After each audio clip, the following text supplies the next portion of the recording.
Olá, seja bem-vindo. Está no ar o 27 Segundos pela RCTV, canal 27 da NET Digital. Eu sou Hermes de Luna e vamos direto às imagens do que foi notícia, o que virou manchete em 27 segundos pelas lentes da RCTV.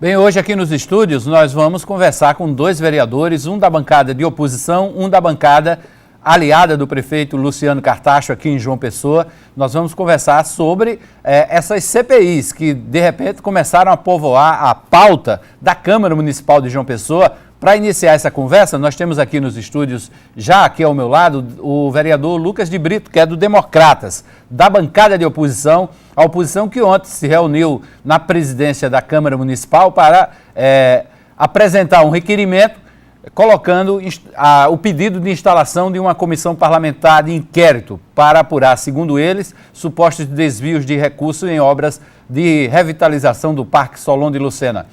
Logo após o segundo bloco, a partir do terceiro bloco, eu entrevisto o vereador Marmuto Cavalcante, que é do PSD, da bancada aliada do prefeito. Hoje, coube aos governistas apresentarem 3 CPIs, 3 requerimentos de CPIs. E o vereador vai explicar aqui essas CPIs, como é que eles pretendem instalar essas CPIs. Agora já são 4. O presidente Duval Ferreira, da Câmara Municipal de João Pessoa, falou que tem uma 5ª CPI para ser apresentada e lá na Câmara só funcionam 3 a cada ano. Vamos começar esse nosso papo agora com o nosso Lucas de Brito, perguntando a ele. Boa noite, vereador. Boa noite, Hermes. Ontem os senhores apresentaram um requerimento de CPI. Talvez o requerimento de CPI não causasse tanta surpresa, apesar das denúncias que estão contidas no requerimento. Mas é que, além de 5 vereadores de oposição, tem 5 vereadores que estariam na base aliada do prefeito Luciano Cartacho. Queria que o senhor explicasse um pouco dessa movimentação, quais são os próximos passos agora da oposição, que nova CPI é essa que tem ainda para ser apresentada? Veja bem, essa questão da obra da Lagoa já há algum tempo vinha preocupando a bancada de oposição na Câmara Municipal. Nós constatávamos a população de João Pessoa estarrecida com aquela informação que a própria prefeitura colocava em forma de placa de retirada de 200 mil toneladas de resíduos. Não são 200 toneladas, são 200 mil toneladas de resíduos ali da Lagoa, o que demandaria uma quantidade absurda de carros para fazer o transporte. E na época a oposição fez vários requerimentos solicitando informações por parte da prefeitura, pedindo informações relacionadas a onde esses resíduos foram levados, pedindo informações relacionadas aos postos de combustível onde foram abastecidos os veículos que fizeram o transporte dos resíduos, pedindo informações e pedindo documentos quanto aos tickets de entrega desses resíduos no aterro de João Pessoa, e nenhuma dessas informações jamais chegou ao Parlamento Municipal. Todas essas informações foram, na verdade, garroteadas porque o prefeito fez uma manobra para derrubar sistematicamente todos os pedidos de informação, todos os requerimentos nesse sentido. Então, outro caminho não restou à oposição que não fosse o de procurar aprofundar essas investigações através de um instrumento que é previsto na Constituição, na Lei Orgânica do Município, na legislação em vigor, que é a Comissão Parlamentar de Inquérito, que precisa, para a sua instalação, de um número mínimo de assinaturas, são 9 assinaturas. A oposição é integrada por apenas 5 vereadores e 5 vereadores da bancada governista que estavam incomodados com as cobranças diuturnas que o próprio povo de João Pessoa fazia a respeito do relatório da CGU.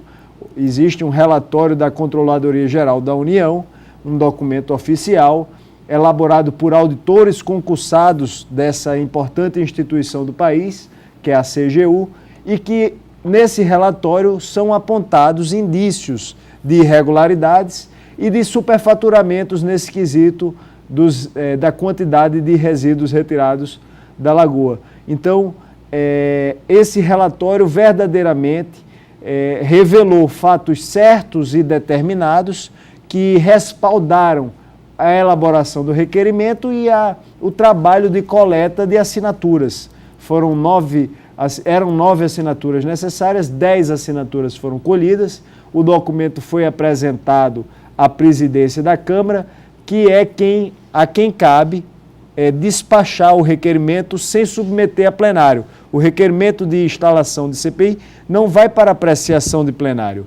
Ele é despachado pelo próprio presidente, que vai definir prazo de funcionamento da comissão, vai definir presidente da comissão, vai definir o número exato de membros, porque o nosso regimento prevê que pode ter no mínimo 5 membros e no máximo 7 membros, e, enfim, vai colocar em funcionamento essa comissão parlamentar que tem o único propósito de aprofundar uma investigação para esclarecer ao povo de João Pessoa o que o relatório da CGU apontou como indícios de irregularidade. Esses indícios, obviamente, ao final das investigações, de um trabalho sério que a CPI pode desenvolver, podem ser confirmados e, em sendo confirmados, o relatório é encaminhado ao Ministério Público e podem também ser rechaçados. São indícios que podem não ser confirmados, podem ser refutados,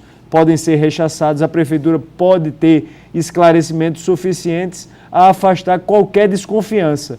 Agora, a Câmara precisa agir e, por isso, a CPI deve ser instalada.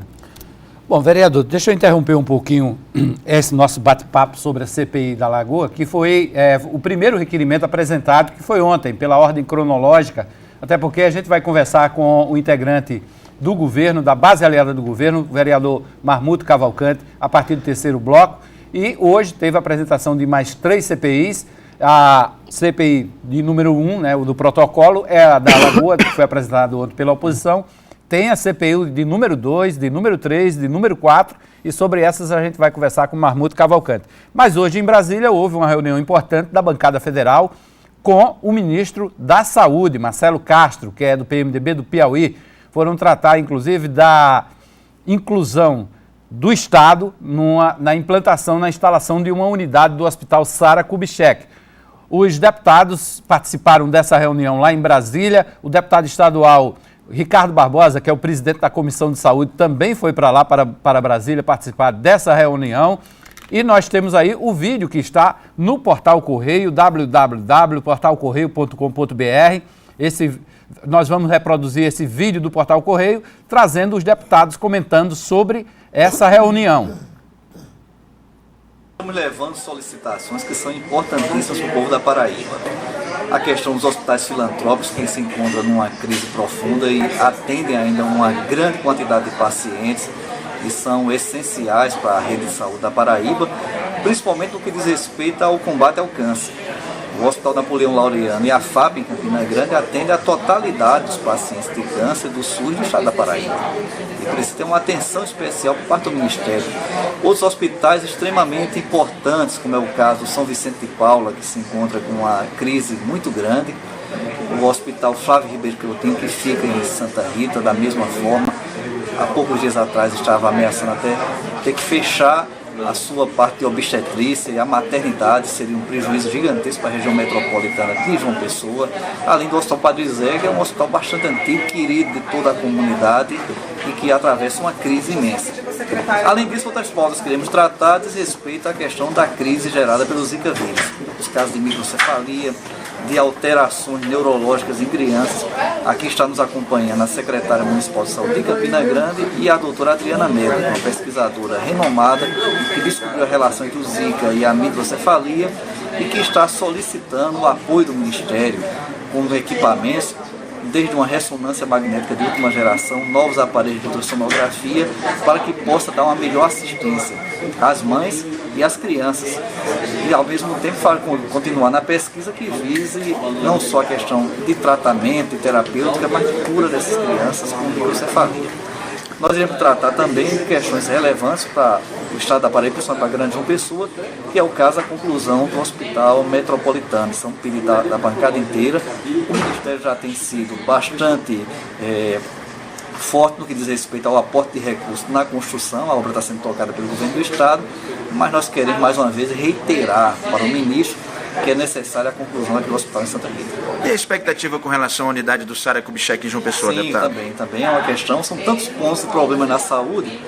Esse é um ponto que nós iremos não só reiterar hoje, entregando ao ministro a abaixo-assinado eletrônico que já existe em relação a Bom, tá aí o deputado Benjamin Maranhão. Quem também esteve nessa reunião foi o deputado federal Rômulo Gouveia. Antes de se reunir com o ministro da Saúde, ele esteve no Ministério das Comunicações e também levou as reivindicações da bancada. Rômulo, nesse vídeo que está na íntegra no Portal Correio, também falou lá de Brasília. O que foi tratado nessa audiência com o ministro das Comunicações? O ministro André, tanto o ministro André como o ministro Marcelo, são nossos companheiros, colegas de Câmara. Então tem uma sensibilidade bem maior. E aproveitei para tratar do processo da mudança de rádio analógico para digital, a questão das rádios comunitárias, a melhoria também do sistema de internet e as ações que o Ministério vem realizando. Então foi uma audiência rápida, mas extremamente positiva, e convidar o ministro para fazer uma exposição dos seus 4 meses à frente do Ministério na nossa comissão, na comissão que sou o presidente e que o deputado Sandro Alex é o relator. Então, ministro... Está aí o deputado Rômulo Gouveia. Quem também esteve nessa reunião foi o deputado federal Manuel Júnior, ele que é médico, foi tratar também desse tema no Ministério da Saúde, lá com o ministro Marcelo Castro. A principal reivindicação é a instalação de uma unidade do Sara Kubitschek aqui em João Pessoa. Vamos ouvir o que disse Manuel Júnior ao Portal Correio. Nós temos alguns pontos aqui que foram pautas individuais e também coletivas. Um deles em relação ao Hospital Napoleão Laureano, o acelerador linear que estava praticamente empenhado até o final do ano passado, e por questões de ordem orçamentária o pré-empenho foi desfeito. Nós estamos correndo para que o ministro possa garantir agora no ano de 2016 justamente um aporte de recursos para que a Paraíba possa ter em João Pessoa, no Hospital Laureano, o primeiro PET scan do estado da Paraíba. Bom, tá aí. A íntegra desse vídeo, com a reunião completa, com imagens da reunião, inclusive, você confere no Portal Correio, www.portalcorreio.com.br. Hoje, aqui no 27 Segundos, nós estamos recebendo 2 vereadores. Um da oposição, que já está aqui comigo, Lucas de Brito, do Democratas, para falar da CPI que a oposição apresentou ontem. Outro de situação, Marmuto Cavalcante, do PSD, também já está aqui nos estúdios, vai conversar com a gente a partir do terceiro bloco sobre as 3 CPIs apresentadas pela bancada governista. Fique ligado, nós voltamos em seguida, vamos continuar a conversa com Lucas de Brito.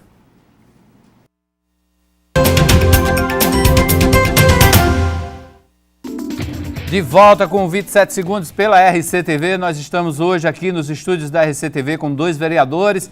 O vereador Lucas de Brito, do Democratas, que é da bancada de oposição. Nós estamos conversando aqui sobre a CPI que foi apresentada ontem. E ele disse que, ressaltou inclusive que além dos 5 vereadores de oposição, tinha 5 vereadores da bancada governista que assinaram esse requerimento. Logo em seguida, a entrevista de Lucas, eu vou conversar com o Marmuto Cavalcante, que é, sim, da base aliada do prefeito Luciano Cartacho, sobre 3 pedidos de CPIs apresentados hoje na Câmara Municipal. Vereador Lucas de Brito, esses 5 governistas já podem ser considerados integrados à base de oposição? Eles fizeram declarações no sentido de que não, de que assinaram a CPI conscientes de que o papel da Câmara é esse mesmo, de fiscalizar, e continuam, portanto, na bancada governista. Então, a bancada de oposição continua diminuta, somos apenas 5 vereadores. O presidente da Câmara hoje, em plenário inclusive, disse que vai analisar todos os pedidos, vai recebê-los, mas vai encaminhá-los à Procuradoria Jurídica. O entendimento da bancada de oposição, pelo que eu senti da sua declaração, é que resta ele apenas despachar para a instalação, é isso?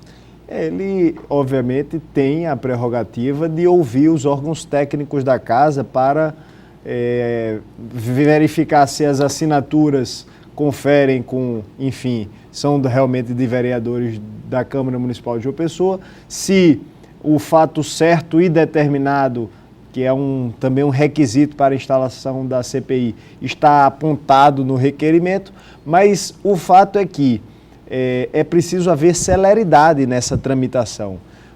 Quando o regimento interno da casa prevê os requerimentos que são passíveis de despacho de plano pelo presidente, prevê o pedido de palavra por um parlamentar, então está durante a sessão, o parlamentar perde a palavra, o presidente despacha de plano, tem a palavra, não tem a palavra. Quando se pede para verificar o quórum, é o inciso 2º, verifica o quórum, presidente. O presidente despacha de plano, verifica o quórum, tem quórum, não tem quórum. Pedido de instalação de CPI é previsto como um requerimento despachável ou passível de despacho de plano pelo presidente. De plano quer dizer de imediato, prontamente.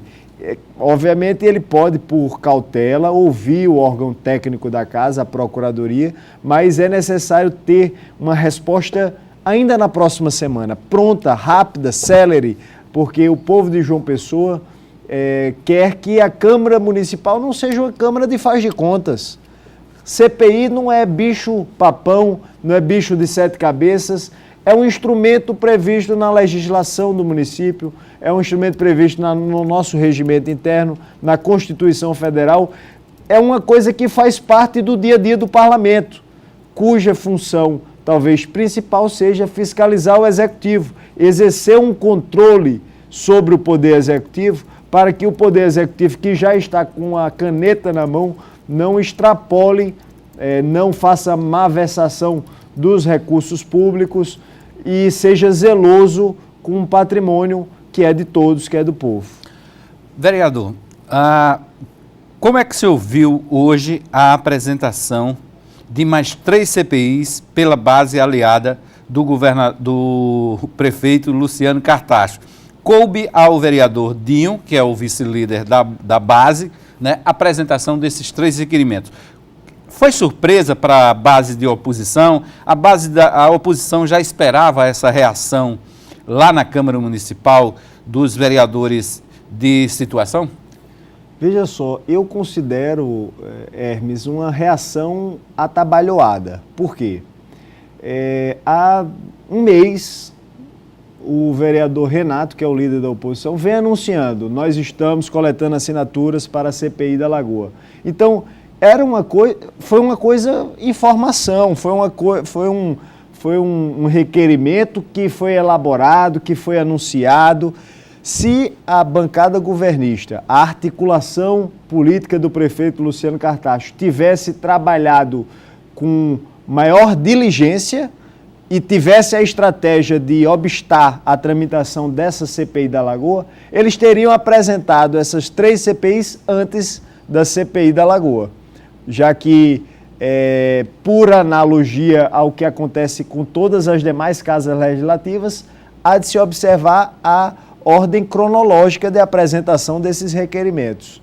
E, por outro lado, a gente percebe que são assuntos, a maioria desses assuntos, dessas 3 CPIs, que foram, são eventuais irregularidades cometidas em outras gestões, em outros mandatos, e as legislaturas eram outras. Eu fico perguntando, o que era que estavam fazendo os vereadores das outras legislaturas que não fizeram a investigação dos fatos ocorridos durante a sua legislatura?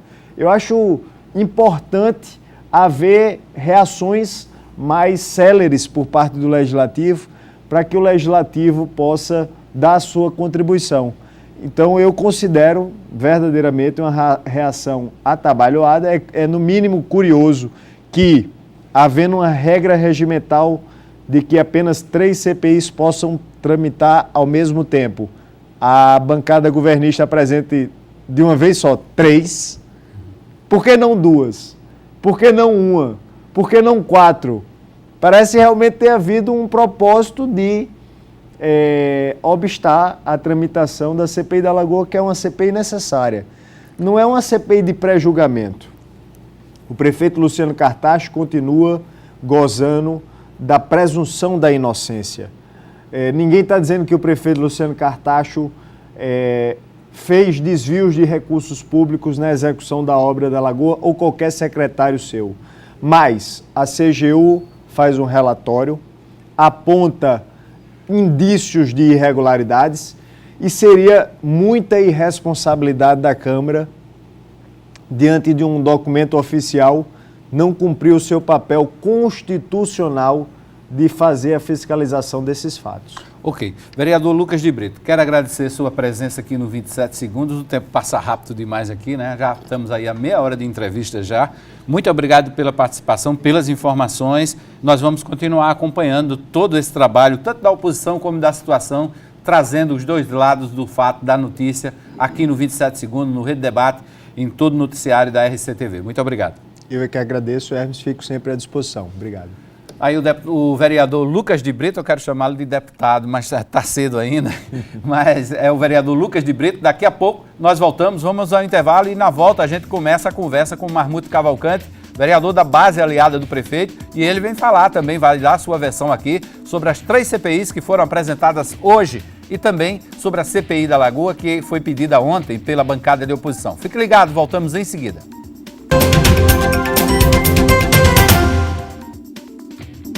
De volta com o 27 Segundos pela RCTV, canal 27 da NET Digital. Agora a gente passa a conversar com o vereador Marmuto Cavalcante, ele que é da base aliada do prefeito Luciano Cartacho. Hoje, o vereador Dinho, que é o vice-líder da bancada, apresentou 3 pedidos de CPI, instalações de comissões parlamentares de inquérito.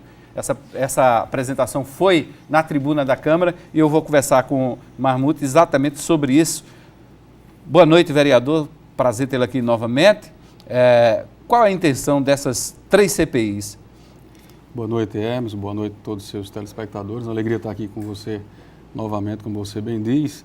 Na realidade, a gente, como dito aqui, com toda a vênia que a gente tem ao vereador Lucas de Brito, mas ele não tem o poder de adivinho e dizer que isso foi uma tentativa assintosa de querer atrapalhar o andamento de qualquer CPI. Muito pelo contrário, nós, da situação, já havíamos nos reunidos em vários momentos, avaliando essas denúncias que chegaram até nós, né, ou chegaram em gabinetes diferentes, a gente avaliando, e estávamos estudando o momento certo para que a gente pudesse apresentar. E como foi colocado aqui, por que não 2, por que não 3?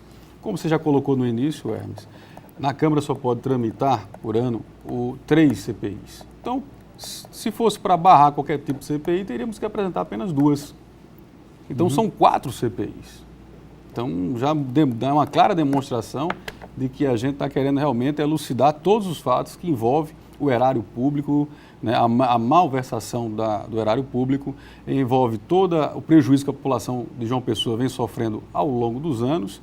E, claro, iremos responder da melhor forma possível e dentro do que for necessário para que a gente possa elucidar e trazer a realidade dos fatos para a população saber bem quem realmente tem transparência no governo e quem não tem nos governos que já se passaram por João Pessoa. Bom, foram 3 CPIs, né? Eu poderia indicar, porque são pela ordem cronológica do protocolo. A primeira foi a da CAGEP, é isso? A da CAGEP, exatamente. De que trata essa CPI? É o seguinte, existem vários indícios de irregularidades com relação ao serviço de esgotamento sanitário que hoje não é realizado adequadamente pela CAGEPA, o que vem trazendo danos, né, irreparáveis ao meio ambiente, inclusive isso atestado por relatório da própria Secretaria de Meio Ambiente do município e também, diga-se de passagem, que é importante também frisar, pela própria SUDEMA, né, pela falta desse serviço adequado, é que vem poluindo nossos rios urbanos, que vem poluindo o nosso mar. A exemplo que acontece ali, a população já é disso, que o mar, a praia de Manaíra é uma praia sempre imprópria para uso por conta dos dejetos, né, por conta justamente dos esgotos que são jorrados naquela praia. Então a gente está apresentando essa CPI para apurar exatamente esses pareceres reprovando a forma com que a CAGEPA vem realizando um serviço de forma inadequada, causando prejuízos à população de João Pessoa e principalmente, claro, ao meio ambiente. Crimes ambientais. Tem uma CPI apresentada pela situação hoje que fala do projeto de tecnologia aqui em João Pessoa e foi na gestão do ex-governador, do então prefeito, Ricardo Coutinho.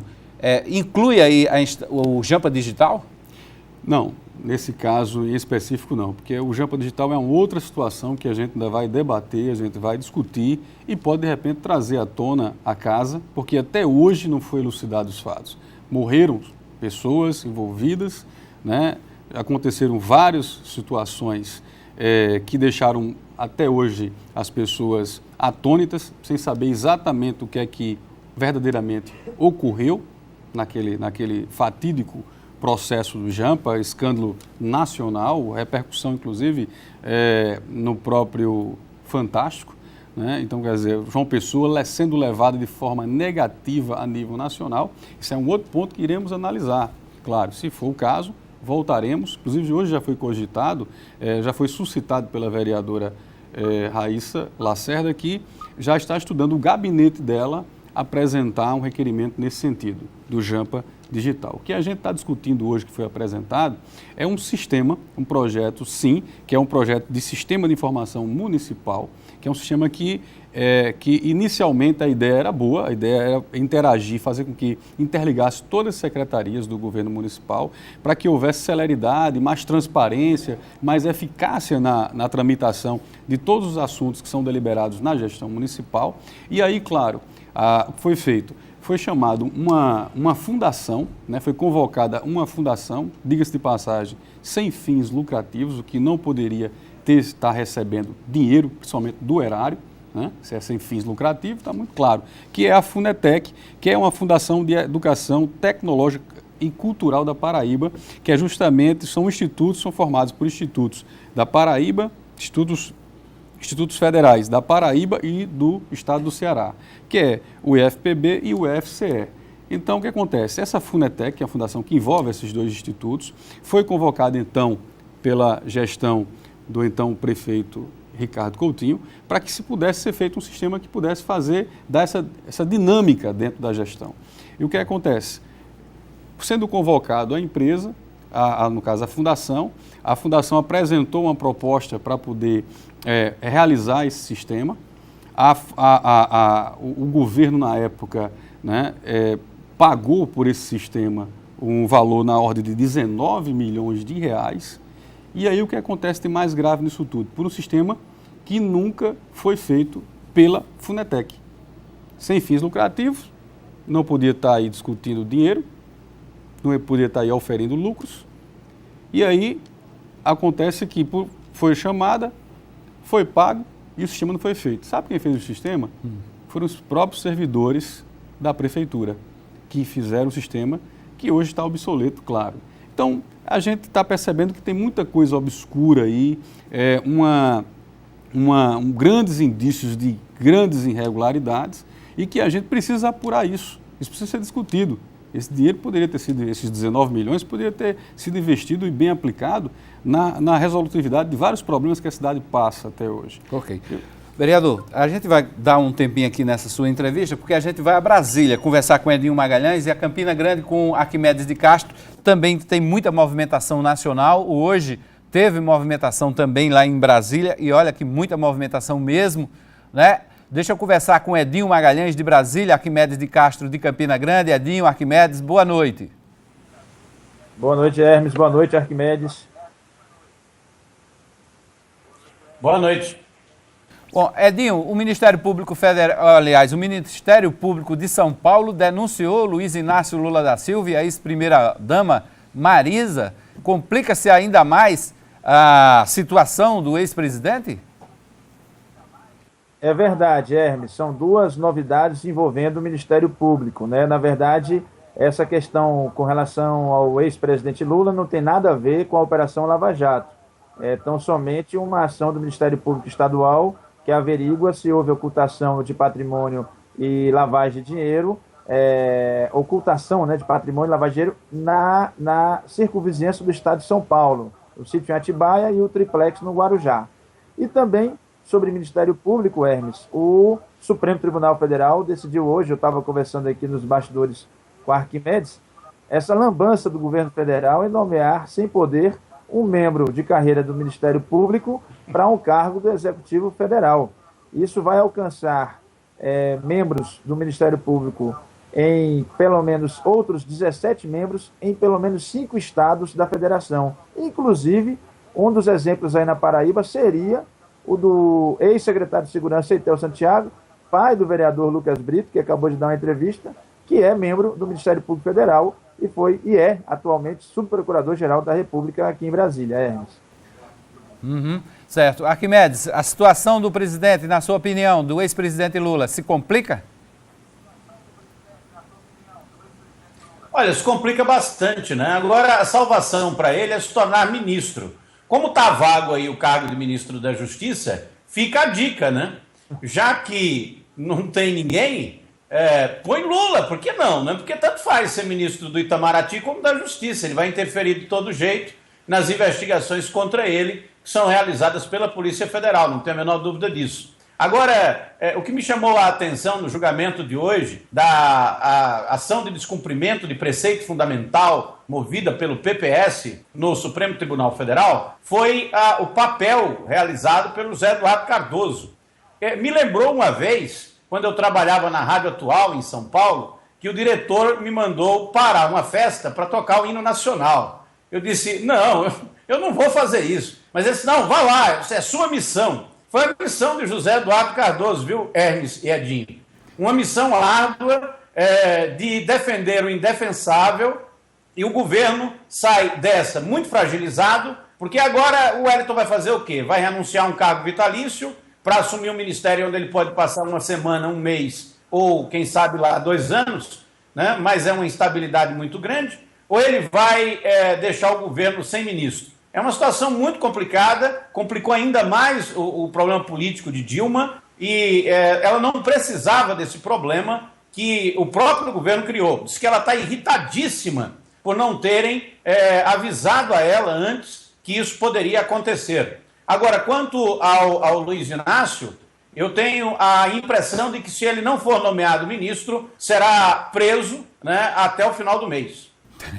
A previsão catastrófica essa sua, Arquimedes. Catastrófica. Agora, Dinho, também, para piorar a situação do governo federal, a delação premiada de Delcídio do Amaral, que continua a ser vazada, né, trecho a trecho, e hoje vieram novos fatos relacionando, inclusive, ministros e senadores, aliás, do PMDB e o senador Aécio Neves, peixe grande aí nessa rede. Muito grande, Hermes, e é aquilo que a gente vem defendendo e colocando aqui todos os dias, que se investigue tudo sobre todos, sem cores partidárias e sem cargos e sem pesos políticos. Na verdade, pelo que eu ouvi das assessorias de cada um desses senadores denunciados, pelo ainda senador Delcídio Amaral, pouco se sabe, na verdade, o que ele está comentando. E o que ele comentou sobre o presidente do PSDB, que é um dos líderes de oposição no Senado, Aécio Neves, foi sobre uma atuação dele em determinada comissão parlamentar de inquérito, alguma CPI que ele teria participado. Não se sabe ao certo bem o que é. Agora, Delcídio Amaral está com a cabeça a prêmio. O Conselho de Ética do Senado acabou de apresentar um relatório pedindo a sua cassação e na próxima quarta-feira, dia 16, os senadores vão avaliar esse relatório para poder encaminhar ao plenário do Senado com a possibilidade real e concreta de cassarem o mandato dele, Hermes. Tá aí, Arquimedes, isso é um bom prato para a política brasileira, né? Senadores, ministros, todos envolvidos na delação premiada do Delcídio do Amaral. Lembrar, e sempre é bom lembrar, que Delcídio era líder do governo Dilma e é do Partido dos Trabalhadores, né? Não é da oposição, não é de PMDB, PSDB, nada disso, é do PT. Vamos dizer que ele é da cozinha de Dilma, né?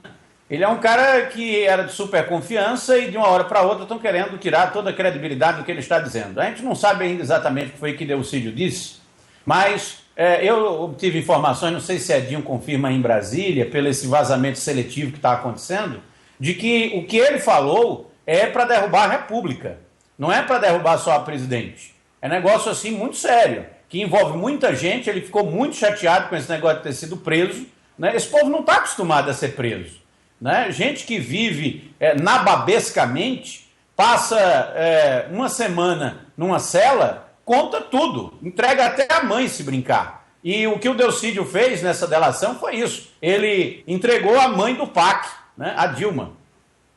Ok. Isso bem, é verdade. É verdade. Bom, vocês dois fiquem por aí que a gente volta no quarto e último bloco do programa. Nós estamos conversando aqui agora com o vereador Marmuto Cavalcante, já conversamos com o vereador Lucas de Brito, do Democratas, oposição e situação, falando das CPIs, das várias CPIs que tomam conta da pauta na Câmara Municipal de João Pessoa. Fique ligado, voltamos em seguida, é rapidinho o intervalo.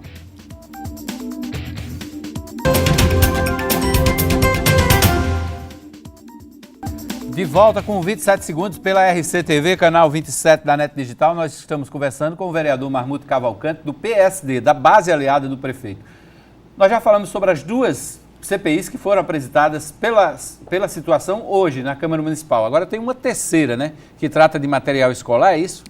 Perfeitamente, Hermes. Existe uma terceira CPI que protocolamos hoje também, que envolve matérias. Uma empresa que vende, comercializa materiais escolares, né, equipamentos e móveis escolares, que é a famosa empresa Desk, né, que na época da gestão anterior participou de várias licitações, concorreu por várias licitações, mas nunca ganhou uma aqui em João Pessoa. E o que é incrível nisso tudo, que é deixar todo mundo com o pé atrás com isso tudo, é que justamente numa licitação que foi feita em cidades pequenas, interior do Piauí, que essa empresa concorreu e ganhou. Cidades essas que estão respondendo a muitos processos por conta dessas negociações que eram feitas lá. Então, há um processo dentro da licitação que se chama adesão à ata. E aí essas atas que foram lá aprovadas nessas negociações, nessas licitações feitas nessas cidades do interior do Piauí, o governo aqui à época aderiu a essas atas, adquirindo, por exemplo, cadeiras escolares a um valor de R$ 357, tá certo? Com a garantia de 5 anos para sua utilização ficar em perfeito estado. Em 5 anos. O que acontece? Em 2 anos de uso apenas, a gestão já declarou o equipamento, o material, o móvel, como material em desuso e revendeu esse material ao valor de 50 centavos. Está entendendo, Hermes? Então, quer dizer, como é que você compra um equipamento, né, um móvel, uma carteira escolar por R$ 357, de uma adesão, claro, de uma adesão, como foi dito aqui, a uma ata de uma licitação que foi feita em uma cidade lá no interior do Piauí. Empresa essa que concorreu a várias licitações aqui, não ganhou uma. E aí traz uma licitação que foi feita na cidade do interior do Piauí, a gestão anterior pega essa ata, entra no processo de adesão à ata, compra uma cadeira por R$ 357, com 5 anos de garantia e com 2 anos já disse que está sem condições de uso e revende. E aí é um tal mais agravante nisso tudo. Revende por 50 centavos a uma empresa que é ligada à Desk. A própria empresa que vendeu de forma... Vendeu um indício de por um valor e comprou por outro bem inferior. Pois é. Bom, vereador... isso precisa ser apurado. São 5 governistas que assinaram a CPI que foi apresentada ontem pela bancada de oposição. Esses governistas continuam na base aliada do prefeito ou não? Mas para lhe ser muito sincero, eu não tenho procuração para responder por eles. Né? Eu acho que seria muito atrevimento da minha parte querer falar o sentimento de cada um. A gente entende bem que o gesto colocado é um gesto que gera um desconforto, né? Porque a gente sabe bem que cada um precisa ter posicionamentos políticos. Você tem que saber exatamente o que é que você quer e o que é que você é. E a gestão precisa saber isso da sua base. E no momento desse, no ano de eleição, é colocado,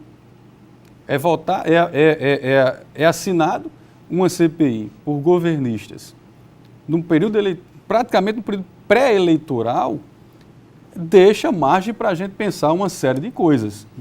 A gente sabe bem que política a gente já viu até boi voar. Mas também política, principalmente em casa legislativa, tem que ter lado, né? Esse negócio de independente não funciona. Não funciona, independente não funciona, não existe isso. Ou você está de um lado ou você está do outro. Então, o que a gente está precisando hoje saber é exatamente quem realmente é base e quem não é base. Não pode ficar num jogo duplo feito cobra d'água. Né? Então, a gente precisa muito bem entender o que realmente aconteceu. Acredito que o prefeito vai chamar esses vereadores para uma conversa, né? Assim como chamou a nós, aos demais vereadores também para uma conversa, para a gente saber exatamente o que é que está acontecendo, o que aconteceu na Câmara Municipal de João Pessoa, o que é que está acontecendo, quem é que está por trás disso, a quem interessa essa CPI no ano eleitoral, né? A quem interessa, porque na realidade está sendo discutido o quê? Uma obra que vai dar um visual e um salto qualitativo no que diz respeito a um equipamento público que sempre foi feito maquiagem ali, todas as intervenções foram feitas ali por gestões anteriores, foi feito nada mais do que uma intervenção cosmética. Hoje não. Hoje você encontra um gestor que faz uma gestão, que trabalha como governo, faz uma gestão faz um plano de município, um plano de estado, e não um plano de governo. Cartacho está preocupado em deixar a sua marca. Cartacho está preocupado em fazer os munícipes, né, de João Pessoa ter uma qualidade de vida melhor. Morar numa cidade mais aprazível, com mais segurança, com mais qualidade, com mais conforto, com mais dignidade. E esse é o mote do governo. E é isso que vem incomodando.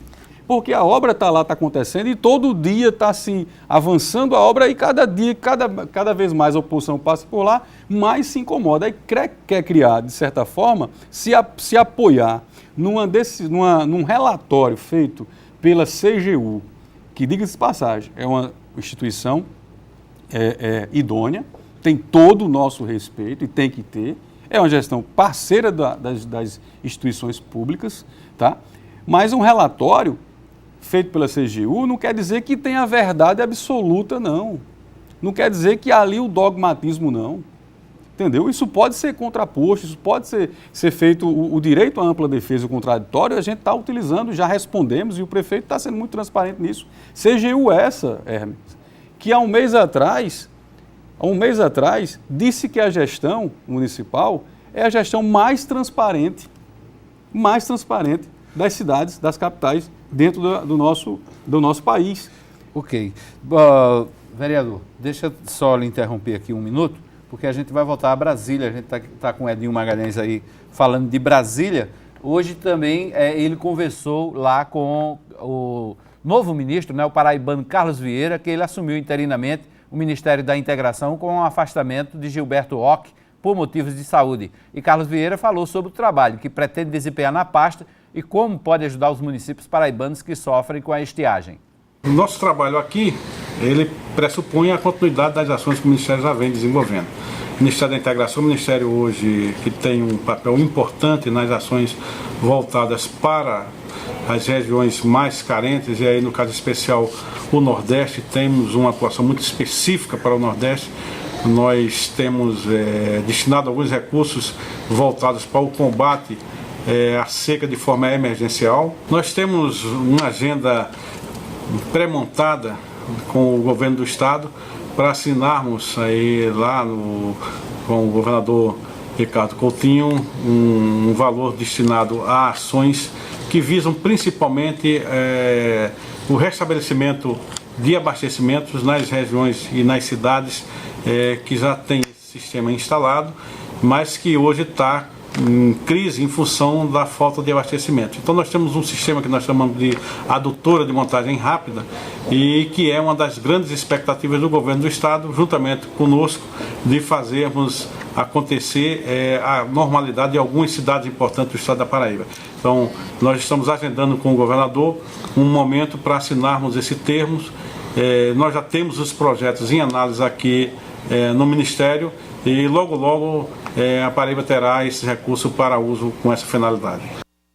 Bom, deixa eu registrar aqui a audiência do Bruno Rigatti, do João Cecílio Santana, do Recordar Faz Bem, Yolanda Nunes, Sula Veloso e Adel Santos estão nos acompanhando aqui essa entrevista com o vereador Marmuto Cavalcante. O Luiz André também está por aqui. Deixa eu colocar uma pergunta do Luiz André Souza, que ele já fez 3 perguntas aqui, eu não tive ainda a oportunidade de repassar.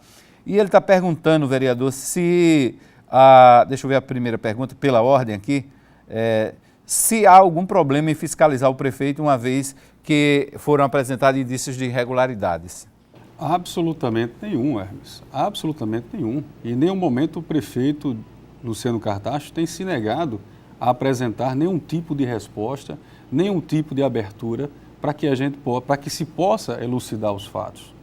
O que a gente repugna, o que a gente não dá para se compreender é que se vem uma CPI dessa em pleno período eleitoral, pré-eleitoral.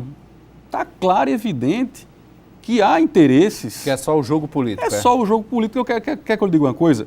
O vereador Lucas de Brito, que me antecedeu aqui, ele disse que a forma de termos colocado 3 CPIs lá, ele entende como uma forma atabalhoada. Sim. Eu pergunto, qual a forma mais repugnante? É a forma que se conduz um trabalho de forma atabalhoada ou interesseira e oportunista?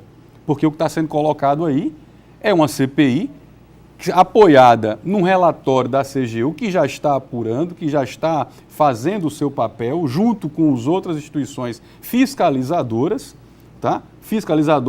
E a prova é tanto que há um interesse político-eleitoral por trás, porque eu vou refrescar um pouco a memória de alguns que não querem, que de forma alguma insistem em entender que a memória da população é fraca, é curta. Se lembram bem, no início do ano 2014, o vereador Renato Martins ele apresentou uma CPI para discutir as irregularidades que já estavam sendo apuradas pela Justiça Comum envolvendo a FPF, a Federação Paraibana de Futebol. Ele apresentou essa CPI. Eu lhe pergunto, é interesseira e oportunista ou não, como está acontecendo agora? Porque o candidato à FPF, na época, era o irmão do governador Coriolano Coutinho. Então, por que se questionar, por que fragilizar uma instituição importante, idônea como a FPF, que já estava sendo questionada pela Justiça, e aí entrar com a CPI é querer brincar com a Câmara Municipal? Ok. Vereador, só um minutinho. Agora vamos voltar a Brasília, agora sim com Edinho Magalhães e com Arquimedes de Castro em Campina Grande. Edinho, nós já ouvimos aqui o ministro interino da Integração Nacional, né, o Carlos Vieira, né? Vai ficar nessa interinidade, Edinho, ou pode mudar esse ministério, pode cair inclusive nas mãos de Aguinaldo Ribeiro? Olha, Hermes, por enquanto durar a indicação técnica, o ministro Carlos Vieira vai se revezar com o Gilberto Ock, que está afastado por licença médica devido ao tratamento que ele está fazendo, mas não há previsão ainda de indicação política. E queria só lembrar que esses recursos que ele está a ponto de liberar para Paraíba, nesse convênio com o governador Ricardo Coutinho, pode girar na ordem de até 36 milhões de reais para combate à seca, viu, Hermes? Ok. Arquimedes de Castro, aí em Campina Grande tem um novo embate entre governo e prefeitura. O IFAEP resolveu embargar uma obra da prefeitura, da Praça da Bandeira? Exatamente, Hermes. A Prefeitura Municipal anunciou uma obra de revitalização da Praça da Bandeira, que fica no centro da cidade, e o IFAEP, que é o Instituto do Patrimônio Histórico aqui da Paraíba, entendeu que a Praça da Bandeira e seu piso de pedras portuguesas é um patrimônio histórico e que não pode ser mexido se não houver um projeto enviado ao IFAEP. A leitura do governo municipal é que essa atitude é basicamente politiqueira, interesseira, em barrar uma obra de vulto e de destaque na cidade realizada com recursos próprios pela Prefeitura Municipal. O IFAEP alega que o centro de Campina Grande inteiro é um patrimônio histórico e nada pode ser mexido. É estranho isso, né? Tombar o centro de uma cidade inteira, impedindo qualquer tipo de revitalização. Eu acho isso besteira, porque Pedra Portuguesa é horrível para quem tem problemas de mobilidade, como eu, e cadeirantes, por exemplo. É algo assim que absolutamente desaconselhável do ponto de vista de mobilidade. E eu vi o projeto de revitalização, inclui rampas e acessibilidade. Acho que entre o patrimônio histórico e a acessibilidade para pessoas com deficiência, eu fico com a acessibilidade e a gente guarda as fotos daquilo que um dia foi feito de uma maneira errada, né, e contra os princípios de equidade, de igualdade entre os cidadãos, tenham ele deficiência ou não. Ok. Arquimedes, muito boa noite, muito obrigado. Boa noite, Edinho. Boa noite, Arquimedes, boa noite, Hermes, boa noite a toda João Pessoa e até amanhã. Até amanhã. Amanhã a gente está de volta trazendo as novidades aí de Brasília e de Campinas, duas cidades que são centro do poder. Mas eu estou falando sério mesmo, não é brincadeira não, porque Campina Grande tem metade da bancada paraibana, metade da bancada paraibana federal é de Campina Grande, então é um centro de poder também, não é? Vereador Marmuto Cavalcante. Eu quero agradecer, Hermes, a oportunidade da gente vir aqui restabelecer a verdade, dizer que tudo isso que está acontecendo não passa de um jogo político eleitoral, dizer que a população de João Pessoa, que tudo que está acontecendo aí que indícios que não são fatos, são indícios, estão sendo apurados pelas instituições que têm o papel, a competência para poder fiscalizar, apurar, julgar e condenar.